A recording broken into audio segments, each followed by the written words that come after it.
Jet Set Radio's on the way back and they have a collab with them skates. I'm hosting an edit comp with all the best skaters as voted for by you. Anna Julia did a 1260, is she the first woman to do it? Don Bruce did a 1080 heel roll. Cameron Talbott dropped his 6th edit in 14 months. A double flip's just standard now in France, and Sega are sponsoring the Blading Cup. Sega! Let's get into it. All the stunts are performed by professionals. Don't attempt this yourself. Back in 2023, Sega announced they were bringing back their classic and most popular rollerblade related video game ever, along with new versions of Shinobi, Golden Axe, Streets of Rage and Crazy Taxi. People will be frothing from the mouth over nostalgia. The game was originally released on Sega Dreamcast back in 2000, and iconic Japanese skaters like Chiaki Ito and Sayaka Yabe were brought in for motion capture, and in terms of stylish skaters, they absolutely nailed it on that one. I wonder if they've tapped in with like Chihiro or Siochiro for like some updated moves. Either way, it's all lined up to come out this year for their 25th anniversary, and they're working with them skates, which would make this the biggest collaboration in rollerblading ever, I think. And to quote Mushroom Blading, Jet Set Radio, one of the greatest rollerblading marks on pop culture, them one of the greatest brands in rollerblading, electronic music and rollerblading, legendary combo since Hackers, and Sega was always more core than Nintendo. This is huge! Do you think there'll be a skate? Will there be merch? Can you use some of them products in the game? Will Julio be a secret character? Or will it be all of the above? It's a pretty big deal, so I suspect they would have gone like full out for it, but we'll find out on the 30th of this month. The same day Blade Cup have all their bits at FIS Montpellier, which is also now being sponsored by Sega. Aside what I think is probably some pretty good financial backing, that is a massive cosign having that Sega logo on there. So anyone know why there's a fucking pyramid in San Francisco? And if we're talking about computer games, we've got to mention Franky's World. Franky's World is a video game made by yours truly. This was coded by me, alright? You code? I didn't code, but now I do. I'm a coder now. Whereas Jet Set uses cel shading for a cartoon aesthetic, Franky's World is closer to realistic, but obviously there's still like sci-fi futuristic elements in there. And it looks brilliant. It's like Rollerblading meets Blade Runner. He's been working on it for almost 3 years and it's getting closer to completion. Massive respect for going out there and learning how to do it himself and making it happen. Kind of mad we're in a position where there's a few options for rollerblading games, and if you want to go like super old school, Roy Skates has made a game called Blade 3 where you have to like go left and right to try and collect things, like avoid scooter riders, collect jeans. You can do some grinds. Oh mate, can I jump over to that one? Oi, here we go. And collect stuff like wax. Do you remember the excitement of the World Rolling Series uploaded event? It was off the Ricky Tickman. All the best skaters created a turbo 1-minute edit, battling it out to be crowned champ. And I'm trying to recreate that same energy with the Community Cup invitation. So the skaters taking part haven't just been plucked from thin air. It's all community driven. They are your Skater of the Year finalists, your Section of the Year finalists, your Best Trick of the Year finalists, the best of the best from 2024, which made logical sense to me. If there was a league, these are the people that qualified for Champions League, and this is what this edit competition is: Champions League rollerblading. So how exactly did each skater qualify? What do they bring to the table? What can we expect? And we'll go in alphabetical order. Big Joe Atkinson qualified via Section of the Year for his video Pud, filmed by John Lee. And he's one of those skaters who is great to watch just actually skate. He's also one of the few people who can do long meandering lines and keep you gripped. Probably a big part of that is the fact that he's so well versed in just handling all sorts of terrain and is unbelievably good. His edit could turn out to be a 2-minute long single line, which would be an unreal concept for it. The French warrior Julien Cudot qualified via Skater of the Year and Section of the Year, and this might be a bit of a sore point, but he only actually lost out on Skater of the Year by like 1%. He's one of those people you know gives it his all, like eggs all in one basket type skating. He's got a history of great competition edits. His WRS from 2012 was full on bonkers, like no plans tomorrow type tricks, and I'm sure with this edit competition there's going to be some absolutely wild stuff in there. Nils Jansons qualified via Best Trick, doing that mega long like roll along the wall, gap between two bits of wall, then onto the rail, like drop down to a few rails and actually does a kink rail at the end. Bit mad that's the only way he qualified. I think he could have been one of the skaters of the year last year, and just looking at this year and the most recent edit he's done is absolutely full of heaters. Just imagine a bit more of that in full competition mode. And he's another one as well with great edit pedigree. He's actually won the fan favourite in the WRS in 2011 and 2012, and there are some absolutely rowdy tricks in there. Kelso qualified by being Skater of the Year winner, Section of the Year winner, Trick of the Year winner. There is not a man more qualified for this competition. He's been skating at a SOTY winning level for years now. Beyond the tricks, and something that's definitely going to play heavily into his favour, is the top level production that basemen are known for. It just helps to translate what he's doing and elevates everything he does. It's going to be interesting to see how the 1 to 2 minute video length limitation affects what he does, because he does like a little bit of slow-mo now and then, but also his tricks per minute sometimes are just off the scale and unmatched. He might end up having twice as many tricks as everybody else. And if you've seen his WRS entry from 2011, you know that's a very real possibility. By my count, there was 32 tricks in it. That is something chronic. Seba Seufferheld qualified via Skater of the Year, Section of the Year, and Best Trick. His tiki-taka edit was raucous. One of my favourite edits of last year, actually. Just so much energy in there. This year he's dropped his introductory edit to Kaiser, and it's full of that really exciting rawness. And he offers something different to the other skaters in this comp. Maybe there's similarities between him and Joe in the fact that it feels like they can skate around and just do tricks without it feeling like overly planned or contrived, but Seba has a bit more of that buck wild in him, which I love. Compared to the rest, he's probably also a bit more of an unknown entity to a lot of people. I think it'll play in his favour, a little bit of that underdog energy, and I actually believe that he could smash this. Bobi Spassov qualified via Section of the Year and Trick of the Year. He definitely could have won Trick of the Year with that absolutely outrageous drop in. He's known for pretty hefty tricks. His section last year, he fully leaned into his fortes and was obviously focused on amplitude and stunty manoeuvres, and again this year his bits in soul show he's clearly sticking to that approach of giving it some welly.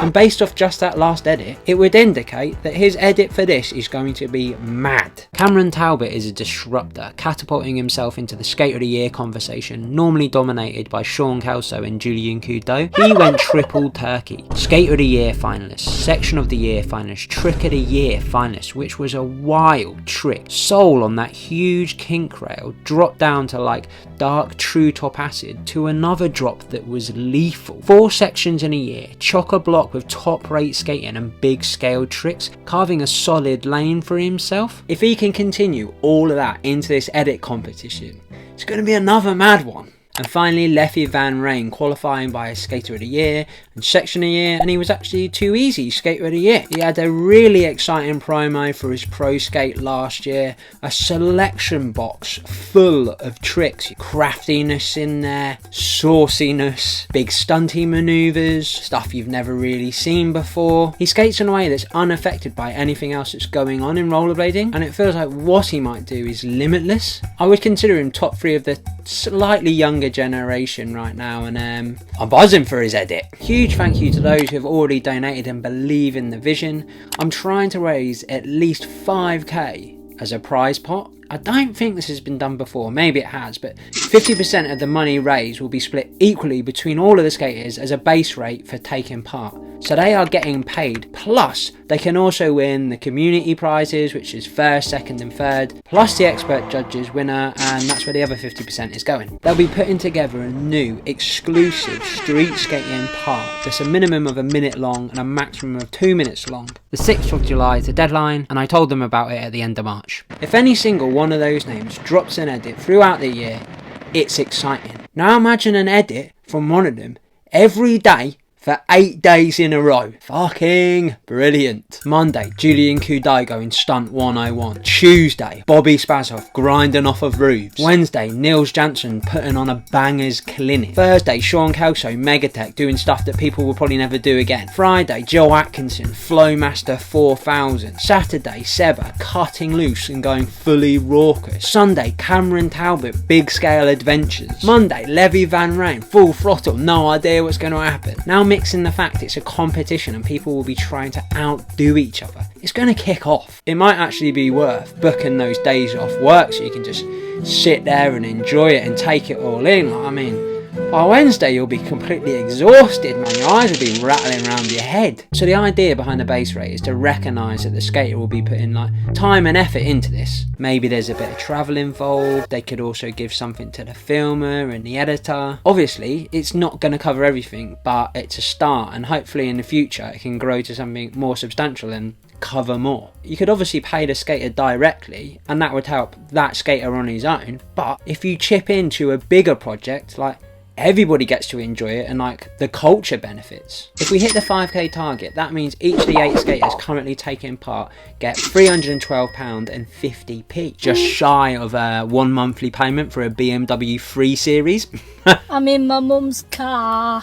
Broom, broom. Get out of my car! Aww. The community voted winners. First would be 1,000, second would be 500, third would be 250, and the expert judges winner would win 750. The maximum being 2,062 quid and 50p, which would be like, don't know, a month's rent for a lot of people. But the more we raise, the more that goes up and the more they're guaranteed to get, which I think is pretty cool. So the thinking behind the time limit restrictions: 1 minute minimum, 2 minute maximum. I took influence from WRS Uploaded, which I'm sure most people will remember, like incredibly exciting time in rollerblading, so many good edits, so many good tricks. I absolutely loved it. Theirs was only 1 minute long, creates a really exciting fast-paced edit, really trick heavy for the most part, and then obviously it makes for an easier comparison when there's an exact limit. One of the best things about proper edits though is the freedom. There's that room for skaters to really express themselves and tell their stories, so I wanted to bring a little bit more of that in, so hence the 2 minute maximum. I know it's not a lot, but it's a bit. If the skaters had been given no limit, it just increases the expectations and demands on them, and like they would have wanted more time, which is totally reasonable, and then it starts to become harder to actually compare them. So I think this balance, it's a bit of a compromise, but I think it, like, you know, there's still room for that expression, but also we're still keeping it a competition. I wanted both options of community winners and a winner from a panel of expert judges. A lot of this is being driven by the community. The community nominated these skaters in the first place. I'm asking the community to come together and support us so we can build up that prize fund and get the skaters paid. With any kind of voting process, it's always susceptible to favouritism. But I think if you look at my awards, I would say that the voters there were thinking critically, you know. There's no undeserving winners, there's no questionable winners, there's no like people saying, oh, I didn't even realise that person skated anymore. If a popular person won, it was based on the substance of that year, and that's why they're popular. But to try and reduce this even more, there'll be an expert panel of judges who have no allegiances to the brands being represented. They're going to be active, they're going to be of merit, they're going to be deeply invested in rollerblading, and they're going to have guidelines. Difficulty, style, creativity, spot selection, production value, character. Do they have a soul? There's a further breakdown of this on the GoFund page if you want to check that out. And in a similar vein to how Billy O'Neill was describing how he thought Skater of the Year should be measured. I think generally it's a thing that's just felt. I think it is a slippery slope when you make it like that kind of checkmark credential thing. Like, what's the criteria? There's obviously like work done, but it's not a one for one. What have you done? There's certain little intricacies that play into what makes things great. It's not, and that's what's cool about skating. It's not a case of covering all those bases and you win. Nah, like there's nuances and levels to each one of those points, but they are elements to consider when watching the skaters. If a skater's edit is purely big stunts, zero creativity, they can still win if the stunts are so exceptional they like overshadow the lack of creativity, and vice versa. Character is an important metric, and it's not about like forced personality or like dressing up novel or anything like that. No, it's about like the overarching feeling of an edit. Like it brings everything together. It's a way to like measure or think about measuring the nuance and the levels behind all of those categories, and then the overall impact. Someone raised a fair point that supporting rollerblading can be expensive. Skates can be expensive, equipment can be expensive, especially if you're running through it, and that's all on top of life, which seems to be getting more and more expensive all the time.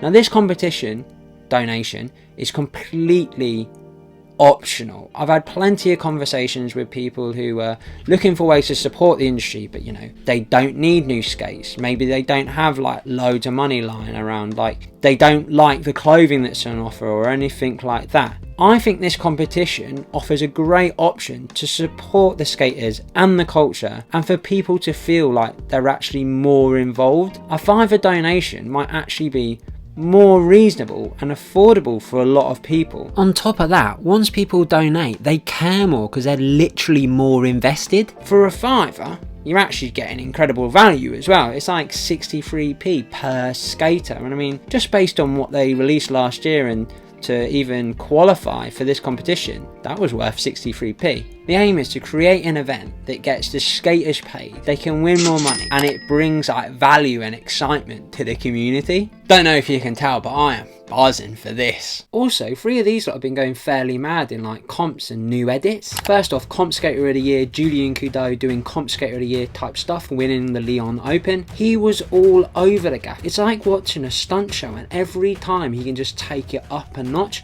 He finished the day with the El Clasico Council Estate Classic, big frontside stall to backflip, but then he buckled himself on the grind box. Hopefully he's not done himself in too much and can enjoy the victory. The whole event was full of madness, from the youth to the females to the men. There was a great online stream as well. I'll do a proper breakdown when their full video comes out soon. Seemingly out of nowhere, Cameron Talbott dropped another new edit. I believe that makes 6 in the space of 14 months, which is ridiculous. And not because of the amount, but because of the quality of each one of those edits. This one's called A Baker's Dozen because there's 13 clips filmed in there by his pal, Elijah Jennett. And Cameron continues that momentum he built up last year into this video. He's got a superb eye for interesting spots and a trick range to get something great and creative out of it. There is so much variety in there as well, plus a kink rail in it, which I think might actually top the last kink rail that he did. This one's got a few twists and turns, but he is locked in, man. He is one with the rail, almost like the woodland camo top he's wearing is completely at one with the woodland background. Yeah, I reckon it's going to be another special year for Cameron. And someone's put another penny in Seba because he's gone ballistic again. Watching him skate is like throwing a bouncy ball into a room and closing the door. It is frantic, man. There is so much freedom and unpredictability. Combined with his comfort and skills on skates, it creates this exciting edit brim full of soul and energy. He is mainlining that raw essence of rollerblading. In another life, I think he would have been a human cannonball. And of course I've enjoyed them 3 putting in great comp performances and new edits and stuff like that, but don't lose your head, boys. Like, there is an edit competition to think about here. I mentioned Japanese skaters earlier, and there is a new edit from Room 86, Them Skates and MTF, and good God, it has got a lot of wonder moments in there. All the Japanese hitters are in this one, and it's one of the most clinical, precise and stylish edits I've seen in a while. Skating so clean you could eat your dinner off it. At the moment, if I sneeze, it hurts my arm. Even a slight breeze gets the pain receptacles firing, and I certainly can't skate like this. But this has made me want to skate. And to give you a better idea of how stylish the skating is in this video, there is even a good looking negative Mizu in there. It is first class honours skating with distinction. The highest level of quality, man. I've really struggled to pick out my favourite tricks, so I'm just going to talk a little bit longer so I can throw more up there. So within about a week, Ana Julia launched a 1080 out of a ramp. She then won the Paulista competition in Brazil. Then she landed a 1260, which is an outrageous spin. I think that makes her the first female to ever do it, and she's still a teenager. What's also really like heartwarming and positive about this clip, look how many kids there are skating in Brazil. Mate, the future is in Brazil and South Korea and Japan, isn't it? So Don Bruce has done a 360 into a heel roll, then like technically a 540 and a 180 out. So a 1080 heel roll for a laugh. It makes it even better hearing Gabe's reaction. Oh, shut the fuck up. What the fuck? And then also Dom at the end of another little line that he does just laughing. Bank have released a new video called Onyx, and it's full of the usual characters and does the great job of capturing the London skate scene really well, as it always does. The spotlight of the video though is going to some of the younger skaters that are in the scene. The video gives a platform to Corey Oral, Bo Warren and Ruben Collins, who sometimes works as a handyman under the alias Mike Dussett, and he is the man to call if you want your radiators bled. It's refreshing seeing how these younger skaters approach well-known London spots, but also the type of spots their style and skating preferences take them to. Corey and Bo both have brilliant natural style, with Corey being particularly stylish and he can take a drop. Ruben brings a slightly less traditional approach to skating, lots of playfulness in there, and it would seem that he's just doing it for himself really, and he's not bothered what other people think, which is a great attitude. All three of them offer different things, and I hope we get to see more of their skating. That Cymatic's team is tough, man. Introducing Brian Weiss's signature wheel as well, designed by Chase Rushing, great collaboration there. The wheels look lovely as well. 98 exclusive high rebound urethane, made in the USA. Mate, they need to make a team edit pronto. As you may well know, Them Skate Shop in NYC was slightly short-lived because Julio decided to invest the money into the 901, which is a smart and brave move, but Ariel Sarun has stepped up. He's had plans going on for like a year. He's going to open a shop in the Lower East Side, and thankfully it's not called Kiddie Gummers, which is the most mental name I've read in a long time. It's going to be called Mikado. A lot better name, and obviously Kiddie Gummers has got nothing to do with him. Stay tuned for updates and more info. A shop to open in June. Nice one, Ariel, man. Metro Card Classic presents the NYC Invitational 5 is going to be back again this year in September. 2 days of competitions, Brooklyn Banks revival session, video premiere, booths from your favourite brands, 25th anniversary of Live from New York, theories with special guests including Mike Johnson and Dustin Halloran. That's going to be sick, man. A couple of months back, Michel Prado dropped an edit called Final Carnage, delivering lots of style and big tricks, which he's made himself known for, and although he didn't officially announce it in the edit, the name should have been an indicator for what was to come, as he's very honourably decided to step back from being a pro-aggressive rollerblader. In the post, he thanks the world of aggressive skating for everything, says all the groups of people and experiences he's had along the way will stay with him forever, but he's decided to step aside to make way for the new generation, which is very commendable. His journey through rollerblading is both horrific and motivating. Like, I fully recommend watching his documentary The Rebirth of Michel Prado to get an understanding of what he's been through to get to this position. Wishing him all the best for his future endeavours, and he was still skating at a ridiculously high level, but it's important for people to step aside and make way. So in recent years, that's Derek Henderson, Nick Lomax and Michel Prado all stepping down. Like, will we see more of it this year? Return is back after the success of last year. Their skate festival is what I would call it. It's going to be on from the 29th of May to the 1st of June. There is tons of really cool workshops in there. You've got workshops from Billy Arlou, Odette, Bass, Yarrow, Noah, covering all aspects of wizard skating. Plus, it's just a really great time to hang out with people with similar ideas and goals. Massive thank you to all the people who have donated so far, who believe in the vision and are doing this for the culture. Thank you also to all the brands who are giving support and are co-signing the event. Enormous thank you to my Patreons and channel members. I simply couldn't do this in the way that I am. Without it, I'd be nowhere. So I thank you from the bottom of my heart.